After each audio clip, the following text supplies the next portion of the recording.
Peace be with you. Welcome to the Dean Show. I'm Eddie, your host. This week on the Dean Show, we're going to be talking about the Chattanooga shootings and the Charleston shootings. We're going to be talking about all of this and much, much more with a professor from the Arizona University who is a sociologist, expert, political science expert. We got an expert on the Dean Show to shed some light on many of the sad situations that are happening on the ground here and all over America with my next guest. Don't go anywhere. We have a lot to talk about, a great and exciting program full of great information you don't want to miss out. We'll be right back. Peace. Assalamu alaikum. This is the Dean Show. This is the Dean Show. This is the Dean Show. This is the Dean Show. This is the Dean Show. This is the Dean Show. This is the Dean Show.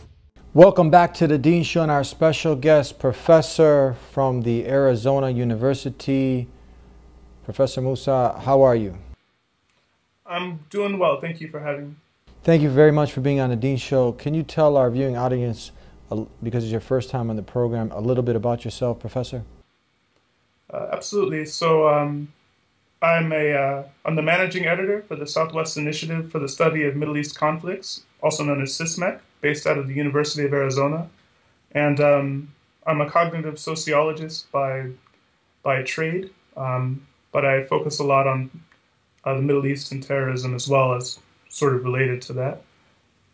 So this is really your expertise, sociology, people, and politics, political sciences. You're the right person for the job, an expert in this area. You had really sad situations occurring. You had the Charleston shooting recently. It's already kind of fading in the news. And now recently the Chattanooga shootings that have happened.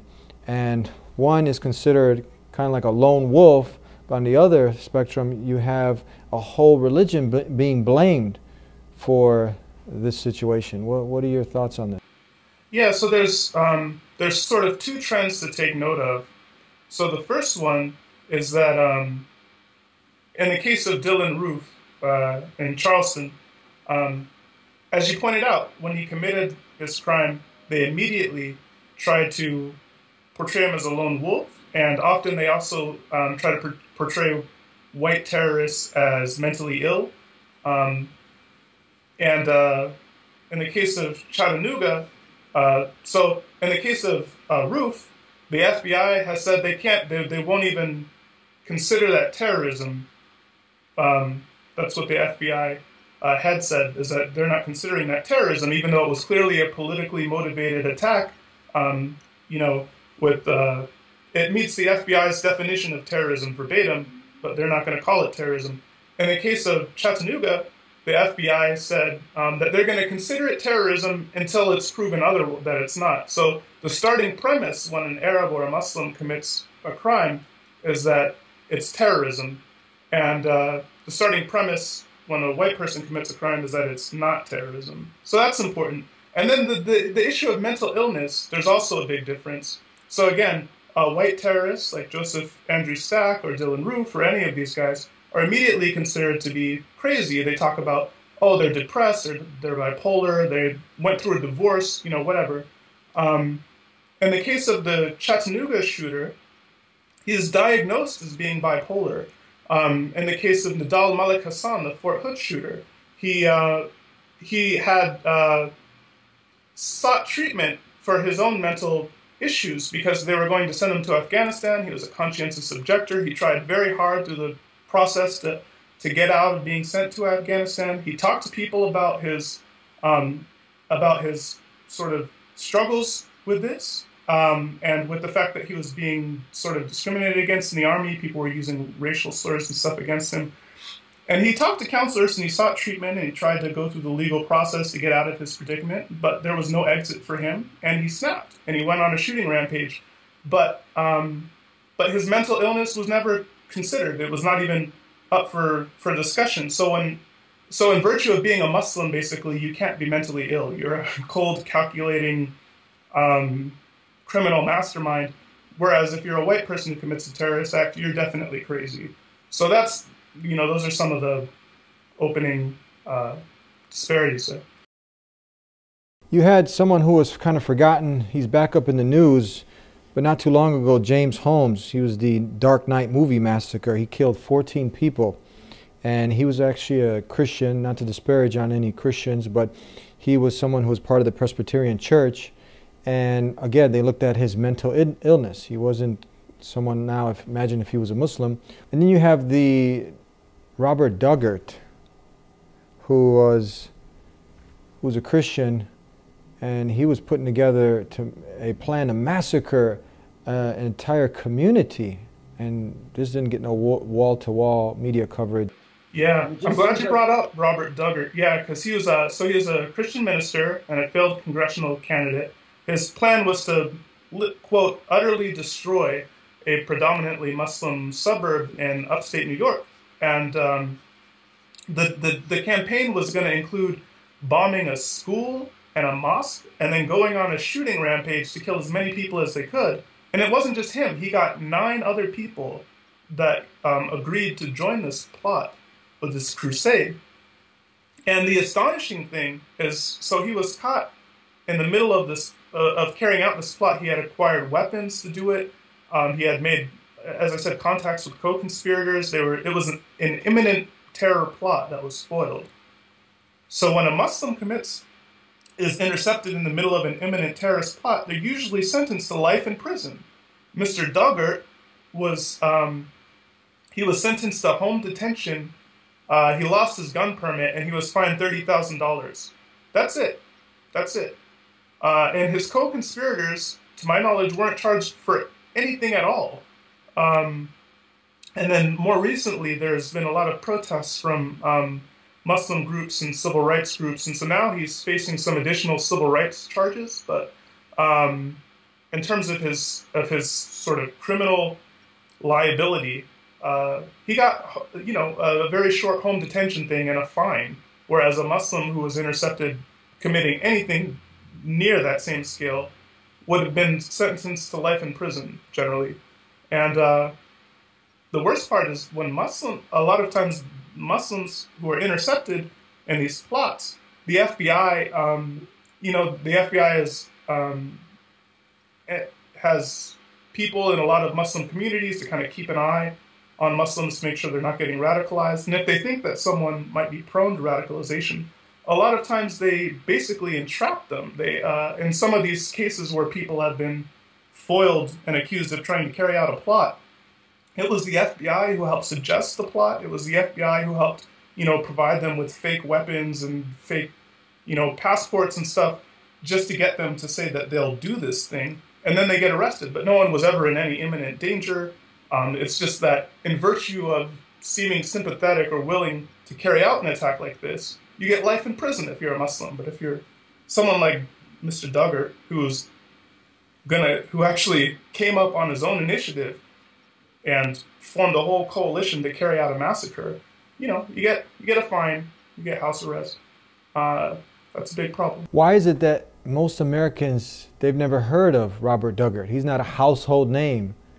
He's not getting the kind of press, the wall-to-wall media coverage that many of these other people, as soon as you're connected with anything of Islam, you're all over the press.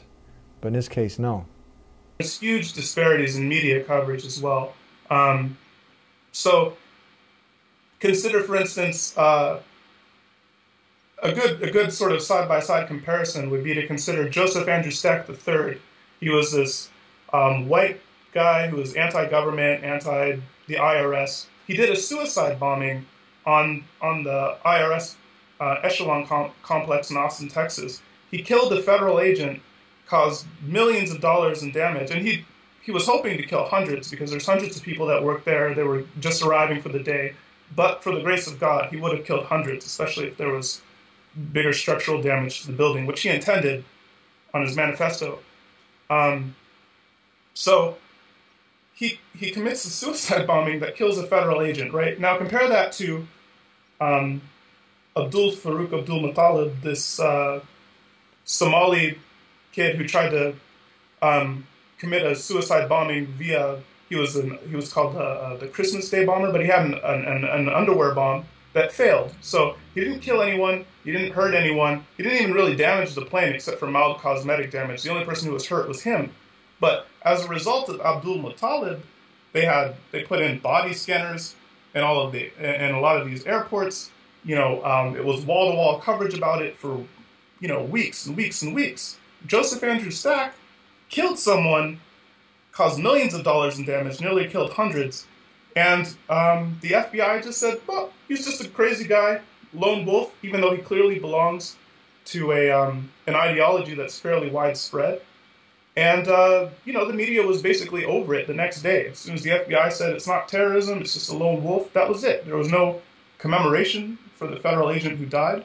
There was no, you know, no big policy changes to prevent something like this from happening again. In fact, because the government refused to do any kind of policy change to prevent ideologues like Mr. Stack from carrying out more attacks, the IRS decided that they were going to investigate these kinds of right-wing ideologues in the hopes of breaking up some of these groups so they don't get attacked, because they're the target of a lot of right-wing attacks.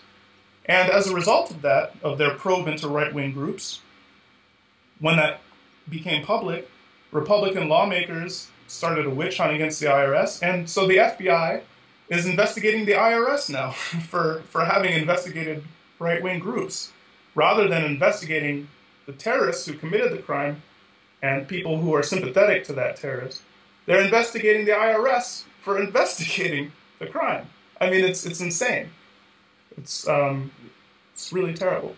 Insane, indeed. What it is, insane. And we have a lot more questions to ask Professor Musa here at the Dean Show.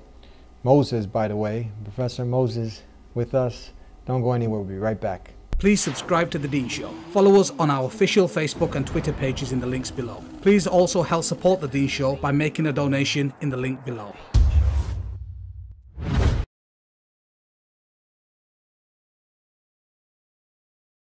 Back here on The Dean Show, and hope you're benefiting. I truly am. Some amazing facts brought to your attention that are out there if you want them. Indeed, it's insane. The contradictions, the hypocrisy, and wall-to-wall media coverage for a Muslim. He's a lone wolf, but they make him out to be like a representative of Islam, which we know Islam is free and clear of a lot of these extremists. And you have also written an article exposing many of the other people who are doing heinous crimes, getting no wall-to-wall media coverage. 60,000 plus people have been killed, majority of innocent people, many also American, 6,000 plus, decapitation, training of young kids to commit their heinous terroristic crimes. In this article, talking about the cartel. Can you discuss this with our audience? Thank you. Yeah, absolutely. So what's astonishing is that literally anything that people are upset about that ISIS does, the Mexican drug cartels do as well, and on a bigger scale. So if you're upset about enslaving women, the Mexican drug cartels enslave far more women than ISIS. If you're upset about beheadings, the Mexican drug cartels behead far more people than ISIS. If you're upset about, just the sheer number of death and destruction, the cartels kill more people than ISIS, and they kill them in horrific ways, often, mutilating their bodies. And I mean, people were concerned about ISIS having burned the guy to death. The cartels do that. They've burned people to death, but they've also cut off someone's face and sewed it to a soccer ball. They actually cooked an American, killed and cooked an American, and ate him. And that was not a news item. They cooked an American, they ate this American, this group? They ate him, yes. Wow. So there was widespread news coverage actually about a year ago when one of the Al-Nusra people, one of the sort of fighters in Syria ate someone's heart, and that was a huge deal, right? They were talking about it all the time. Oh, these like jihadi cannibals out there in Syria. But there was nothing. But that wasn't even an American. But somehow the American news media doesn't care when an American gets killed, cooked, and eaten. And in fact, even in terms of American deaths, right? More than 300 Americans were killed in just a few years on the Mexican side of the border. And on the U.S. side of the border, the drug cartels control the overwhelming majority of the drug trade in the United States. And if you look at drug-fueled violence and other cartel-fueled violence in the United States, the cartels have killed more Americans in just a handful of years than the entire campaigns in Iraq, Afghanistan, and all domestic terrorism since 9/11 combined.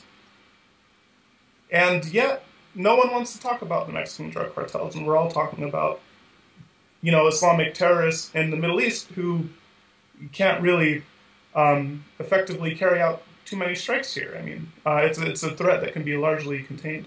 Really amazing points, amazing facts, bringing them to light so people can really think and ponder and reflect about the sad reality. Now, another reality is that people have more of a chance of being killed. Is that true? By lightning, maybe secondhand smoke, or get this, your furniture, than some kind of supposed Muslim terrorist here in America. Can you comment on this? Yeah, and not just Muslim terrorists, but if you look at all terrorism since 9/11, you're talking about, you know, even considering when you add the new cases in, since 9/11, then you're talking about around 80 people that have been killed since 9/11 by all terrorism, regardless of if it's Muslim, white people, whatever. So that's a very small number of people in more than roughly a decade and a half. You know, we had tens of thousands of Americans that kill themselves, that commit suicide in this country every year. We have hundreds of thousands of people that die in accidents every year. We have literally more than 1 million people who die as a result of medical malpractice and preventable diseases, etc., every single year in America. So, I mean, if people were concerned about protecting Americans' lives and their well-being, then, you know, investing in things like healthcare, infrastructure, psychological care, these things should clearly be a bigger priority than terrorism. In fact, even the police, just this year, just in the first half of this year, have killed more than 600 people. So the police killed 6 times as many people just in the first half of this year as terrorists have killed since 9/11 in a decade and a half. Terrorism is not a major problem, and Muslim terrorism is not even a majority of the very small problem that terrorism is to begin with. Professor Musa, tell us, you also wrote another article discussing about the greater threat. I'm a racist, I certainly am. The rising threat of right-wing extremism. So the combined total of far-right extremists active here in America is in the hundreds of thousands. Now compare that to ISIS supporters. You know, we have probably just a few thousand of those. What's the answer? Well, the answer is we are desperately in need of more resources here in America to combat this problem. I can personally say that we have hundreds of analysts in the U.S. government looking at Al-Qaeda and ISIS and their affiliates, but we have mere dozens of analysts looking at non-Islamic extremists here in America. That's coming from the domestic terrorists here who have nothing to do with Islam or being a Muslim. So again, it's important to underscore that the supposed threat of terrorism is overstated, and that by making terrorism such a big deal, that's actually what gives terrorists power, and that's actually what encourages people to carry out terrorist attacks. So in a large part, we're sort of playing into the hands of, we're creating an atmosphere where terrorism becomes more appealing by the way we react to terrorism. But again, with regards to how terrorism shakes out, it's almost always native-born white men. So right now, it's the right wing that's that's carrying out most of the attacks. But previously, like during the Cold War, it was mostly leftists, but still, it was native-born, white men. But right currently, post 9/11, the terror threat has been overwhelmingly from the right. The left-wing terrorism is pretty much stopped in America right now, so it's mostly right-wing terrorism. We're going to go ahead and take a break. Right back with more with Professor Musa. Don't go anywhere. Please subscribe to The Dean Show. Follow us on our official Facebook and Twitter pages in the links below. Please also help support The Dean Show by making a donation in the link below. Back here on The Dean Show with Professor Musa, and you've covered the 60,000 plus people, a lot of it decapitations, people being eaten alive. It's right next to our borders. No wall-to-wall coverage. We discussed the Robert Doggart plan to massacre a whole entire community. Gets off basically with a slap on the wrist. No wall-to-wall coverage. And then you have the domestic threat here of terrorism. Nothing to do with Muslims or Islam. You have more of a chance of being killed by your furniture than you do some kind of Muslim extremist. But again, Muslim blows a firecracker and it's wall-to-wall coverage, and this fear and hysteria, boogeyman type of movie drama is coming to get you from Islam. People are all scared because ISIS 24/7 is going to come knocking on your door. Is this some kind of hidden agenda here? It's kind of obvious, this hypocrisy. What do you think? Yeah. So you raised a good point here that I want to sort of tease out a little bit, and then I'll get to the main question. But you mentioned how right-wing people, when they commit terror attacks, no one asks the right to condemn terror, to condemn the attacks, to disassociate from these people. In fact, we never even discussed the fact that a lot of these crimes are committed by people impelled by the same kind of ideology. There's a world view that impels this terrorism, and the same is true with the cartels, actually. So usually when people try to explain the difference of how they treat Muslims versus everyone else, they say, well, the difference is that Islam and Muslims are sort of unified by a certain ideology to carry out these attacks. And that's problematic. I mean, it's problematic because a lot of the ideological views that they ascribe to ISIS, obviously, most Muslims don't subscribe to them, but even a lot of ISIS people don't subscribe to them. They join ISIS for a number of reasons. And probably a lot of them, actually most of them that are from Iraq and Syria aren't joining because they agree to the cause, but because there's economic pressures and social pressures. For instance, in rebel-held Syria, ISIS is pretty much the only game in town if you want to be able to feed your family or, stay safe or whatever. So a lot of people are sort of affiliated with ISIS for those kinds of reasons, not because they're sort of hardcore jihadis. But we never talk about the ideological underpinnings of the drug cartels. We never talk about the ideological underpinnings of these right-wing terrorists, even though that is largely what motivates the violence in these cases. And it's important to confront those ideologies. And it's really disturbing because a lot of right-wing people actually sympathize when someone like Dylan Roof commits this church shooting in the name of the Confederacy. A lot of people sympathize with this whole idea that America is being taken away by minorities and we need to assert our white rights, and we're in the middle of some kind of culture war. So many Americans actually sympathize with this, and not just in America, but around the world. Yeah. Perhaps millions of people in Europe and in the West.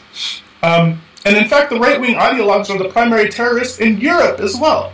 It's the same ideology, and it's never confronted. And until you confront it, it's going to it's what enables it to continue. And the irony is that the very people who are responsible for most terror acts in the U.S. and Europe, these right-wing ideologues, are the people who are championing the anti-Muslim fervor in these same countries. And, you know, that's largely a deflection, but from their own sort of crazy. But, you know, then there are other incentives too. So if you're a media company and you're trying to decide how to cover terrorism, Muslims are a pretty small, you know, minority in America and in Europe. So if you alienate them, it's not a big deal, per se. Whereas if you're alienating people who sympathize with right-wing ideology, that's potentially a lot of viewers, that's a lot of, you know, advertising revenue that you potentially lose by. And then, you know, on top of that, you have to face possibly massive, you know, social media and other retaliations, even lawsuits. So, you know, when you provoke the right, you know, they hit you back. And I've experienced this myself, actually. I've been the face of a number of smear campaigns by Fox News and Breitbart and other right-wing groups, accusing me of being a terrorist sympathizer simply because I call out these kinds of, you know, disparities. So it's tough. It's tough to actually confront this, because in order to really confront this ideology, it can't just be Muslims and it can't just be minorities that are calling this out. Other white people, especially Republicans, need to be the ones condemning this and challenging these views. And that's not happening. They're protecting these extremists. Another interesting point is that the supposed experts that come on to talk about Islam and Muslims, they have more in common with this fringe element, ISIS, that obviously doesn't represent Islam, that the majority of the Muslim scholars in the Muslim world, and more Muslims, are actually dying and being killed by this fringe element. But the people who have more in common with ISIS and the extreme element are the people who are the so-called expert, non-Muslim experts, who interpret Islam in such a crazy and extreme way, and leave off the real scholarship and the real people who are out there advocating for peace and understanding, and so they shun them off. You don't get to hear them in the main media press, but they go ahead and find the worst of the worst to put him up high and give him the microphone. Do you see this contradiction? The right-wing extremists and the sort of ISIS extremists actually reinforce one another. And at times you can literally see them doing this. So for instance, when Pamela Geller had that Draw Muhammad contest, and then these two people tried to commit a shooting or a massacre there, they failed. They didn't kill or injure anyone. They died in the process. But again, this is another case where the media, though, made a huge deal about it.